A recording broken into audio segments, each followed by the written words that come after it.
Assalamualaikum warahmatullahi wabarakatuh. Perkenalkan, saya Anissa Yusrinanda, NIM G03218004, dan teman saya Aulia Wahyuning Utami, NIM G93218079. Di sini kami akan menjelaskan mengenai analisis makro, analisis industri, analisis fundamental dan teknikal terhadap keputusan pembelian saham di virtual trading Stockbit.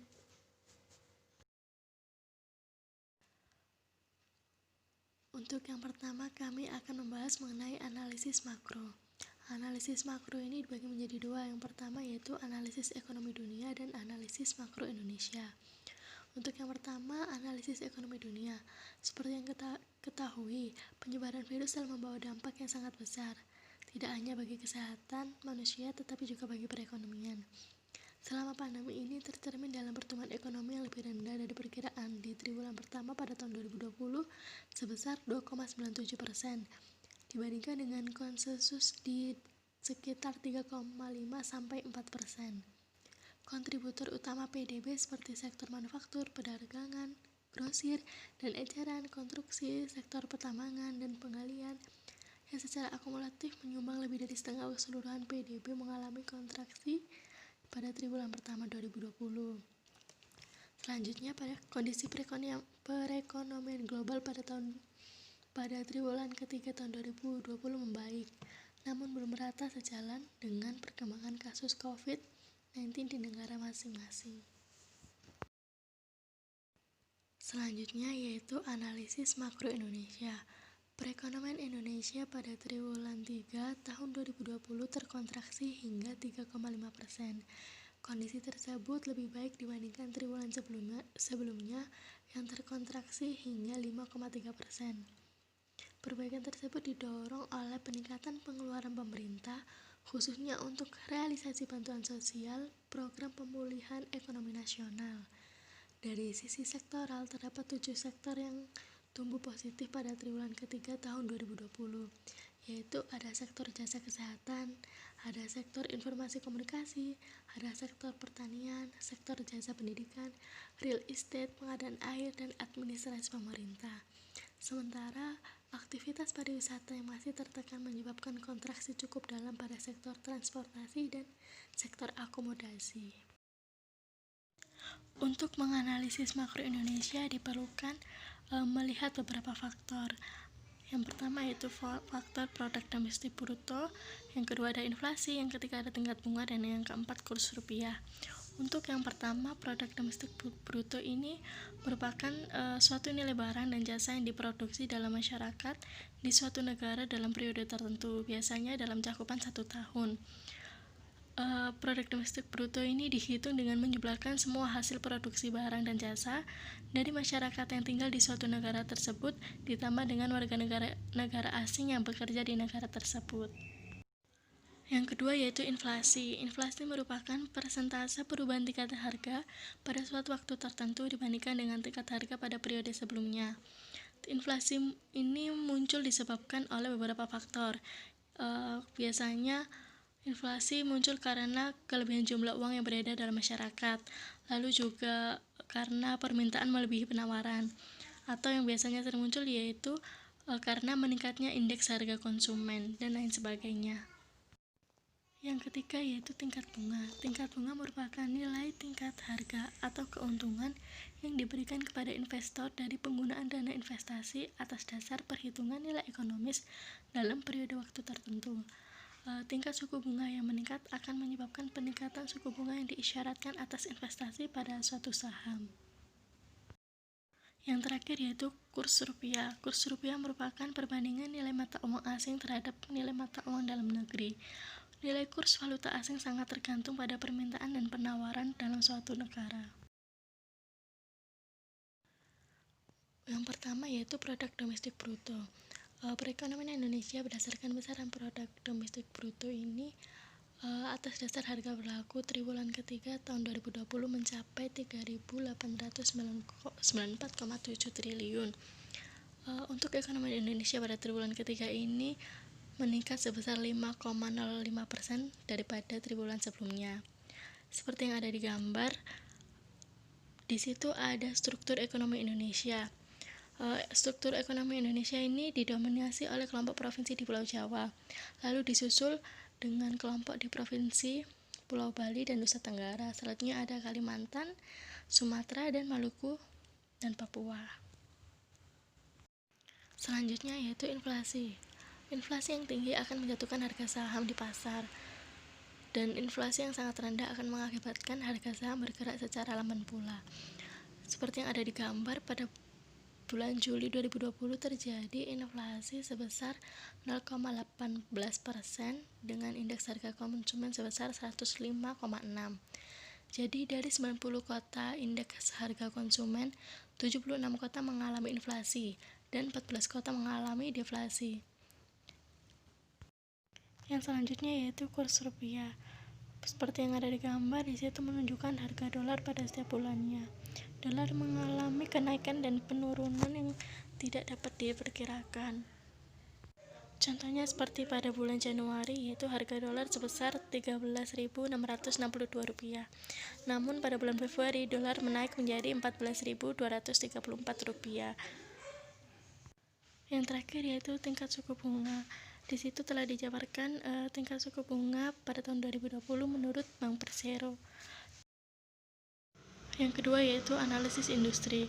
Analisis industri ini penting dilakukan investor karena dapat membantu para investor untuk mengidentifikasi peluang-peluang investasi dalam industri yang mempunyai karakteristik resiko dan return yang menguntungkan bagi investor. Di atas telah disebutkan beberapa saham dari industri perbankan, yaitu ada saham BBCA atau Bank Sentral Asia, yang kedua ada saham BRIS atau BRIS yaitu Bank BRI Syariah, dan yang terakhir ada BBKP yaitu Bank Bukopin. Sektor perbankan merupakan salah satu sektor utama dalam menopang perekonomian Indonesia.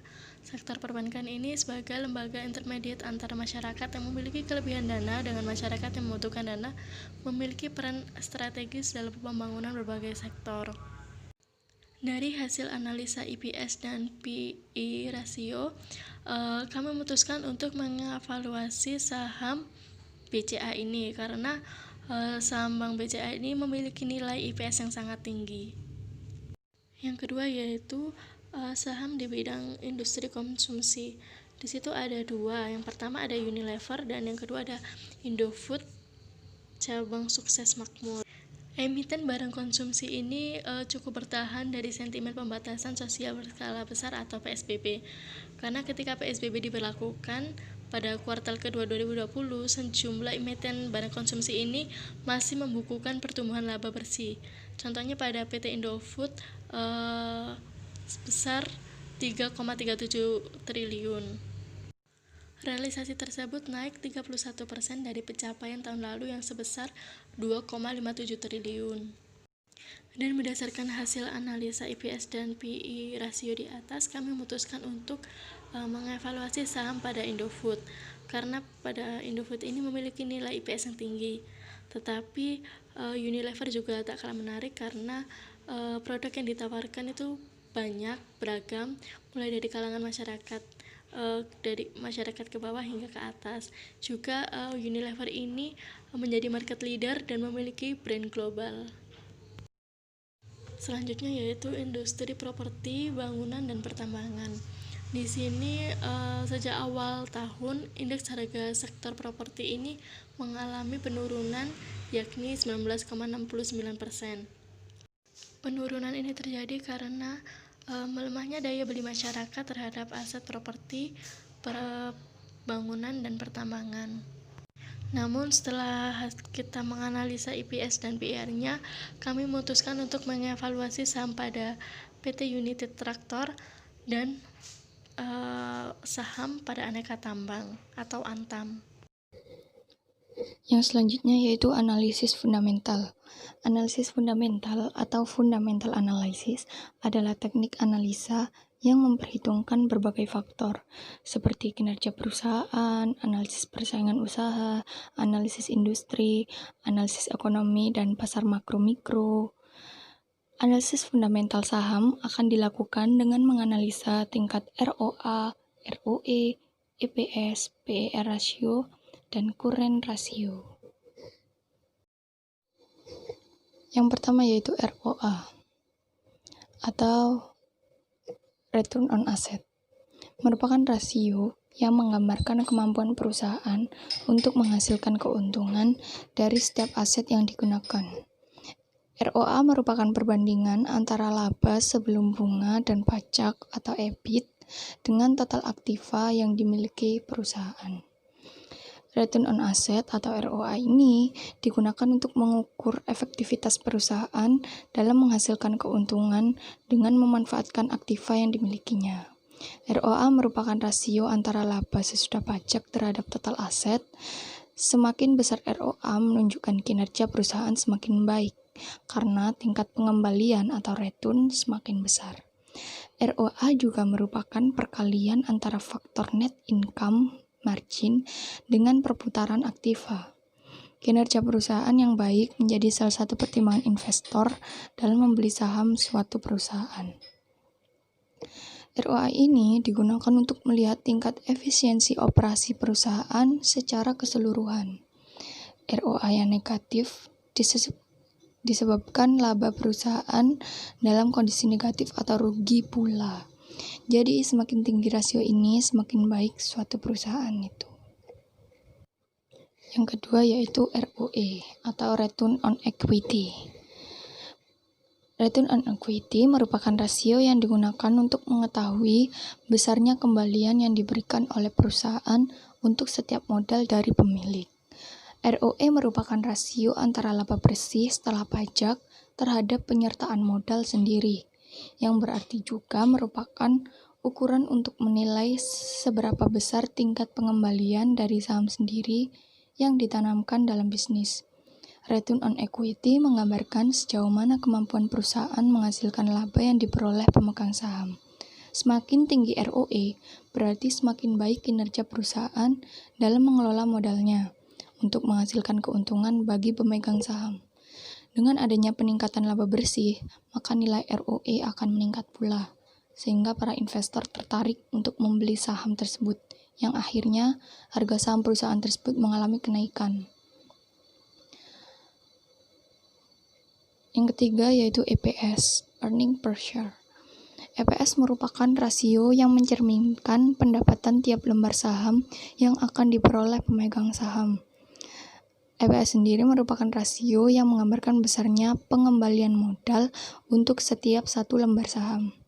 EPS yang lebih besar dalam menghasilkan keuntungan bersih bagi pemegang saham, keadaan ini akan mendorong harga saham mengalami kenaikan.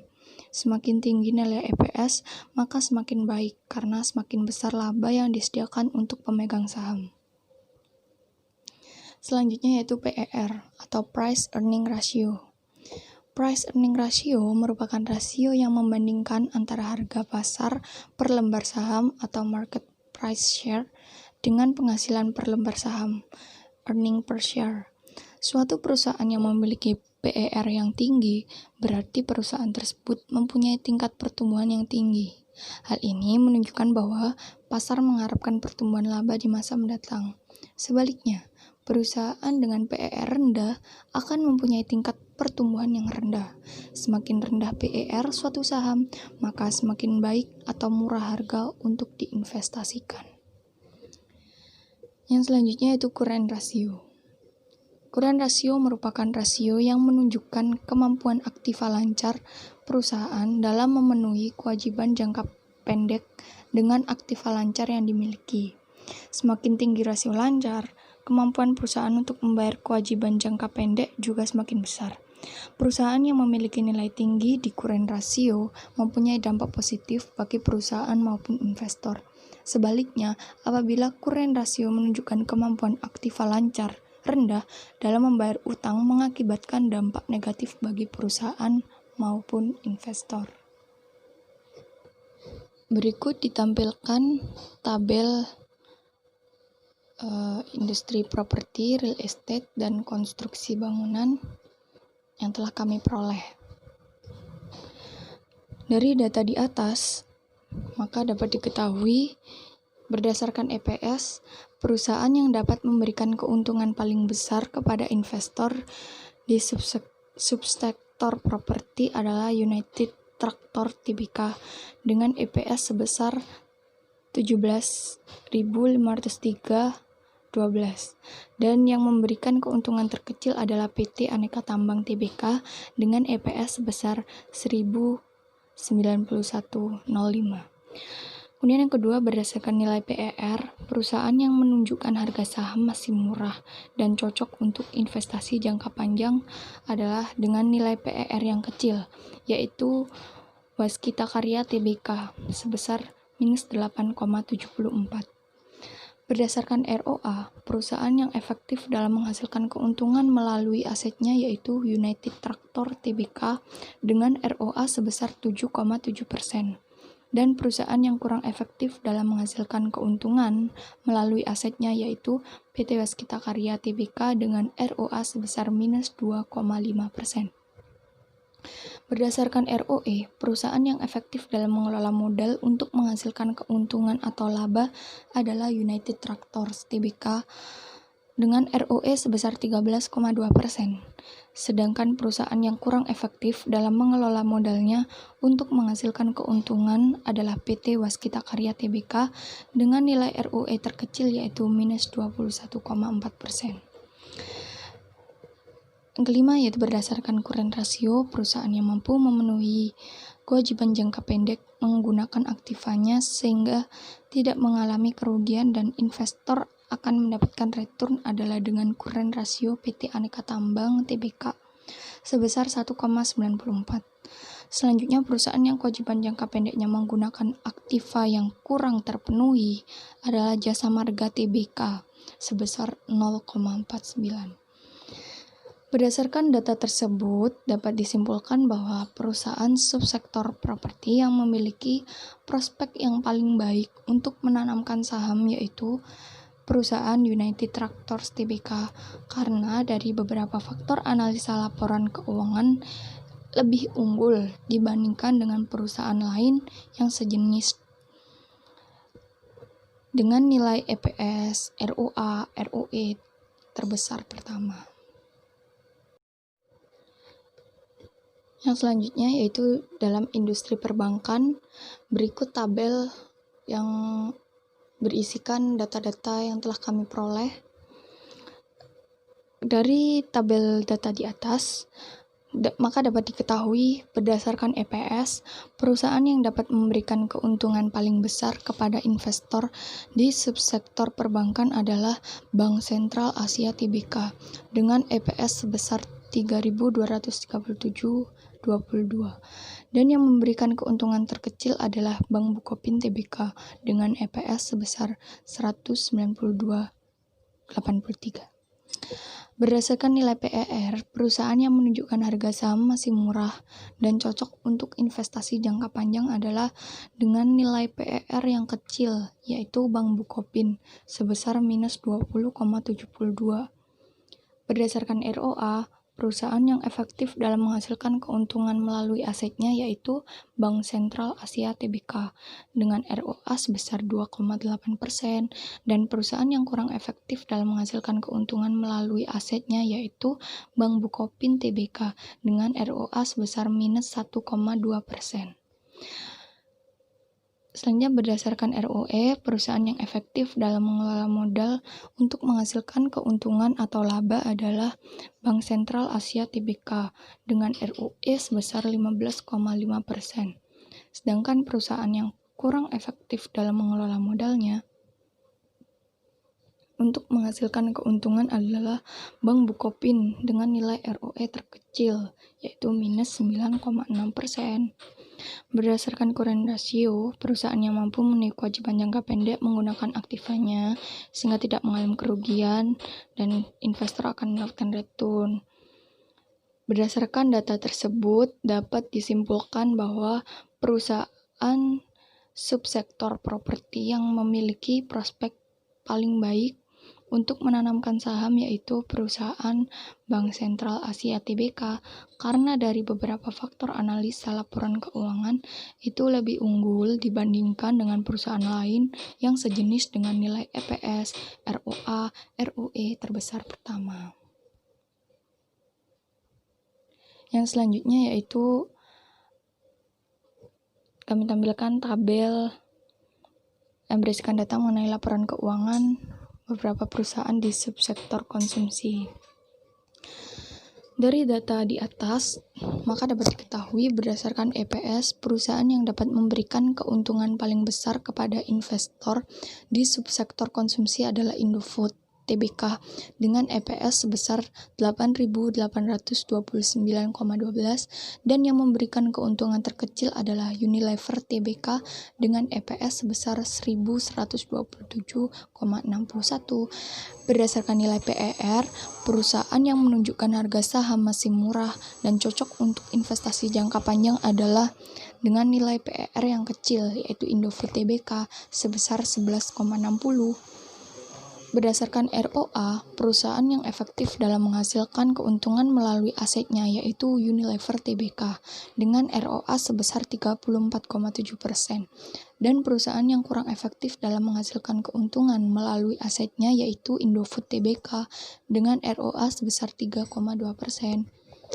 Berdasarkan ROE, perusahaan yang efektif dalam mengelola modal untuk menghasilkan keuntungan atau laba adalah Unilever Tbk dengan ROE sebesar 112,9%. Sedangkan perusahaan yang kurang efektif dalam mengelola modalnya untuk menghasilkan keuntungan adalah Indofood Tbk dengan nilai ROE terkecil yaitu 12,9%. Berdasarkan current ratio, perusahaan yang mampu memenuhi kewajiban jangka pendek menggunakan aktivanya sehingga tidak mengalami kerugian dan investor akan mendapatkan return adalah dengan current ratio Indofood Tbk sebesar 1,3. Selanjutnya, perusahaan yang kewajiban jangka pendeknya menggunakan aktiva kurang terpenuhi adalah Unilever Tbk dengan current ratio sebesar 0,76. Berdasarkan data di atas, dapat disimpulkan bahwa perusahaan subsektor konsumsi yang memiliki prospek yang paling baik untuk menanamkan saham yaitu perusahaan Tbk karena dari beberapa faktor analisa laporan keuangan itu lebih unggul dibandingkan dengan perusahaan lain yang sejenis dengan nilai EPS, PER, current ratio terbesar pertama.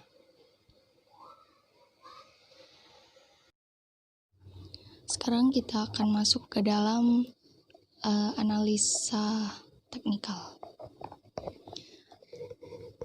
Analisis teknikal merupakan analisis terhadap pola pergerakan harga di masa lampau dengan tujuan untuk meramalkan pergerakan harga di masa yang akan datang. Analisis teknikal ini sering juga disebut dengan chartis karena para analisisnya melakukan studi dengan menggunakan grafik atau chart, di mana mereka berharap dapat menemukan suatu pola pergerakan harga sehingga mereka dapat mengeksploitasinya untuk mendapatkan keuntungan.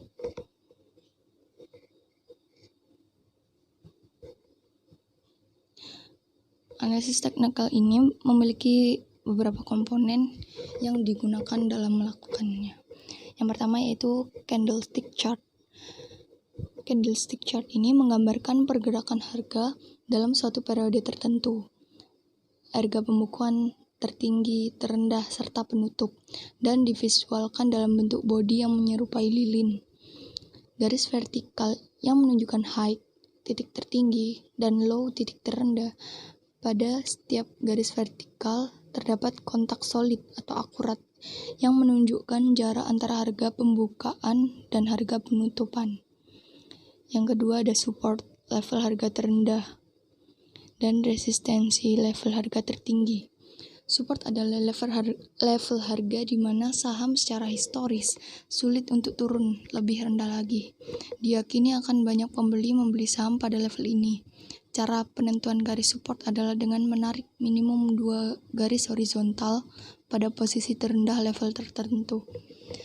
Resistance level merupakan kondisi keinginan jual atau seller lebih besar daripada untuk membeli atau buyer. Maka nilai ini dapat dijadikan tingkat tahanan harga di atas harga pasar pada saat itu. Pada saat tekanan penjualan seharusnya cukup kuat untuk menguasai tekanan pembelian dan mempertahankan agar tidak terlalu tinggi. Analisis teknikal memiliki beberapa indikator untuk meramalkan keputusan pembelian atau penjualan. Indikator adalah sekumpulan rumus atau formula sistematis yang dipakai untuk melihat kondisi pasar dan membantu dalam mengambil keputusan dalam trading, mengetahui tren, timing entry exit, dan volume sebagai konfirmasi. Yang ketiga ada technical indicator. Technical indicator ini meliputi moving average, stochastic, dan RSI atau Relative Strength Index. Moving average ini adalah basis sistem untuk banyak tren mekanikal. Pada dasarnya, tren yang mengikuti pasar, oleh karena itu hanya memberitahukan kepada kita tren yang terjadi setelah fakta. Moving average yang paling umum adalah average hari 20, 30, 50, 100, dan 200. Moving average dengan time span yang berbeda-beda menceritakan cerita yang berbeda-beda pula. Semakin pendek time span, semakin sensitif moving average terhadap perubahan harga. Semakin panjang time span, sedikit sensitif atau semakin lembut moving average. Moving average digunakan untuk menegaskan arah tren dan kelembutan harga dan fluktuasi volume atau noise yang bisa membingungkan interpretasi. Yang kedua ada stokastik. Stokastik merupakan indikator yang sensitif sehingga tidak cocok untuk para investor yang memiliki time frame lama. Arena sifatnya yang sangat sensitif. Cara pemakaian stokastik juga cukup mudah, yaitu dengan nilai stokastik di atas 80 berarti harga sudah overbought atau jenuh beli. Kemungkinan akan reversal, pembalikan, dan harga menjadi turun. Nilai stokastik di bawah 20 dikatakan harga sudah oversold, jenuh jual. Kemungkinan akan reversal dan harga menjadi naik. Yang ketiga ada RSI, yaitu Relative Strength Index. RSI ini dikembangkan oleh J. Wallace Wilder, menyatakan bahwa RSI adalah suatu fasilitator momentum yang mengukur kecepatan dan perubahan dalam pergerakan harga.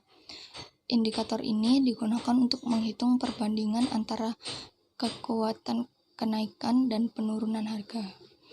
Dengan nilai 0-100, jika nilai RSI di atas 70, maka harga sudah jenuh dan ada kemungkinan akan reversal. Di bawah ini kami telah mencantumkan chart yang ada di aplikasi Stockbit. Ini tabel pertama, maksudnya chart pertama ini yaitu United Tractors atau biasa dalam namanya tuh UNTR. Yang chart kedua ini adalah milik perusahaan Aneka Tambang atau Antam. Untuk keterangannya, moving average merupakan garis yang dibuat untuk menghubungkan harga rata-rata harian. Dari moving average 50 days menunjukkan harga rata-rata harian sebesar 1740. Candlestick chart menggambarkan pergerakan harga dalam suatu periode tertentu.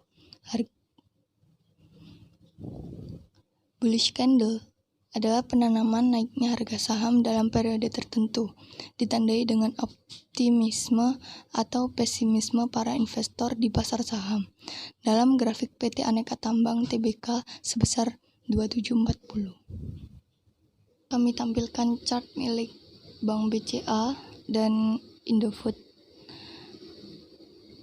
Untuk moving average dari Bank BCA 50 days menunjukkan harga rata-rata harian sebesar 33.224. Untuk bullish candle itu ada di angka 35.600. Selanjutnya yaitu ringkasan pembelian dan penjualan saham. Penjualan dan pembelian dilakukan selama 1 bulan pada awal tanggal 17 Desember hingga pada tanggal 21 Januari. Di sini kami memutuskan untuk membeli saham Antam, Indofood, Bank BCA, dan Unit Traktor. Dari data tersebut sudah tertera harga masing-masing saham. Dari keempat saham Antam, Indofood, Bank BCA, dan Unit Traktor, hanya unit traktor yang mengalami keuntungan, yaitu sebesar 0,12 atau sebesar 27.252.